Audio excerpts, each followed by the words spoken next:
నమస్తే అండి అందరికీ. అందరూ ఎలా ఉన్నారు? ఇంట్లో చాలా ఈజీగా ఎగ్ జెలటిన్ బేకింగ్ ఏమీ లేకుండా చాలా అంటే చాలా ఈజీగా మనం ఇట్లా క్యారమెల్ కస్టర్డ్ పుడింగ్ అనేది చేసుకోవచ్చు. దీనికోసం ఫస్ట్ వచ్చేసి మనము ఒక ప్యాన్ అనేది పెట్టేసుకోవాలి.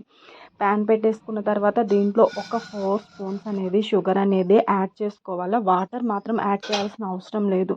మీడియం ఫ్లేమ్లో పెట్టేసుకుంటే షుగర్ అనేది లైట్‌గా మెల్ట్ అవ్వటం స్టార్ట్ అయితుంటదనమాట. అప్పుడు మనం ఇట్లా స్పాచులా పెట్టేసి కలిపేసుకుంటూ ఉండాలనమాట. కలిపేసుకుంటా ఉంటే కంప్లీట్‌గా కరిగిపోయి ఇది చూస్తున్నారు గదా! ఇలా కలర్ అనేది వచ్చేసిద్ది. ఇట్లా కలర్ అనేది వచ్చినప్పుడు దీన్ని మనం ఒక బౌల్‌లోకి ట్రాన్స్‌ఫర్ చేసేసుకోవాలి. ఇది ట్రాన్స్‌ఫర్ చేసేసుకున్న తర్వాత పక్కన పెట్టేసుకున్న తర్వాత ఇప్పుడు మనం వచ్చేసేసి కస్టర్డ్ పౌడర్ అనేది తీసుకోవాలి. కస్టర్డ్ పౌడర్ ఒక 4 స్పూన్స్ తీసుకొని కొన్ని చల్లటి పాలేసుకొని కలిపేసుకోవాలి ఉండలేమీ లేకుండా.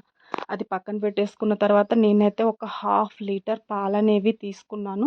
మనకు టేస్ట్‌కి తగినంత షుగర్ అనేది యాడ్ చేసుకొని పాలనేవి ఒక పొంగు వచ్చిందాక బాగా మరగబెట్టుకోవాలి. ఇప్పుడు ఇవి బాగా మరిగిన తర్వాత ఇందాక మనం ఫస్ట్ రెడీ చేసుకున్న కస్టర్డ్ లిక్విడ్‌ని దీంట్లో వేసేసి ఇట్లా బాగా కలిపేసుకోవాలి. ఇది ఒక 5 మినిట్స్ ఇట్లా కుక్ అయిన తర్వాత దీన్ని ఇప్పుడు తీసేసి మనం ఏంటి అంటే ఫస్ట్ ఒక బౌల్‌లో క్యారమెల్ చేసుకున్నాం కదా షుగర్‌ని దాంట్లో వేసేసుకోవాలి. ఇది మొత్తం ఈ బౌల్‌లో వేసేసుకున్న తర్వాత ఇప్పుడు దీన్ని మనం ఆవిరి మీద ఉడికించాలన్నమాట.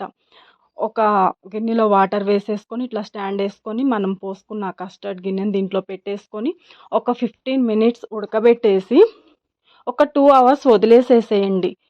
కొంచెం చల్లగైన తర్వాత ఫ్రిడ్జ్‌లో అయినా పెట్టేసుకుంటే చూస్తున్నారు కదా ప్లేట్ ఇలా తిరిగేస్తే మన పుడింగ్ అనేది చాలా అంటే చాలా ఈజీగా టేస్టీగా రెడీ అయిపోయింది.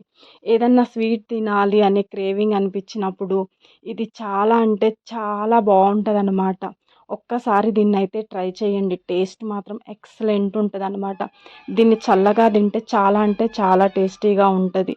Thank you for watching.